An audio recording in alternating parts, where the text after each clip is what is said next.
এতিয়াতো ৰাস্তা বন্ধ যেতিয়া আমাৰ এই জনজীৱনৰ হেৰি চলন্ত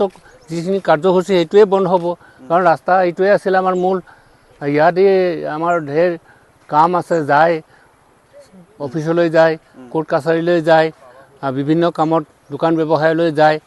তাই এই ৰাস্তা যেতিয়া বন্ধ হৈ গ'ল আমাৰ ল'ৰা ছোৱালীৰ পঢ়া শুনা স্কুলত যোৱাও বন্ধ হ'ল আমাৰ জনসাধাৰণৰো বন্ধ হ'ল এতিয়া বন্ধ হ'লে আমাৰ এই গাড়ী ঘোঁৰা চলাও বন্ধ হ'ল গাড়ী ঘোঁৰা চলা বন্ধ মানে এতিয়া পেটো বন্ধ খোৱা ৰোজগাৰো নাইকিয়া হ'ব কোনোবাই ঠেলা নিছিলে কোনোবাই ৰিক্সা নিছিলে কোনোবাই সৰু টমটম নিছিলে চলাইছিলে এতিয়া ইফালে যোৱা ৰাস্তাই নাই গতিকে এইটো এটা ভয়ংকৰ বিপদ এটা আহিল এই বিপদটো যদি হৃদয়ংগম কৰি স্থানীয় বিধায়ক তথা চৰকাৰে মন কৰে বা ডিপাৰ্টমেণ্টে মন কৰে তেতিয়াহ'লে ভাল হ'ব আৰু নহ'লে অন্যথা এইটো আৰু মানে বিচ্ছিন্ন আৰু এটা বিস্তীৰ্ণ অঞ্চল এটা বিচ্ছিন্ন হৈ যাব হয় আজি যোৱা ৰাতি যিটো মানে পাহাৰৰ পানী আহিলে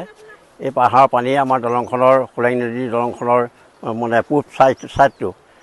প্ৰায় 20 ফুটৰ ওপৰত খহাই লৈ গুচি গ'ল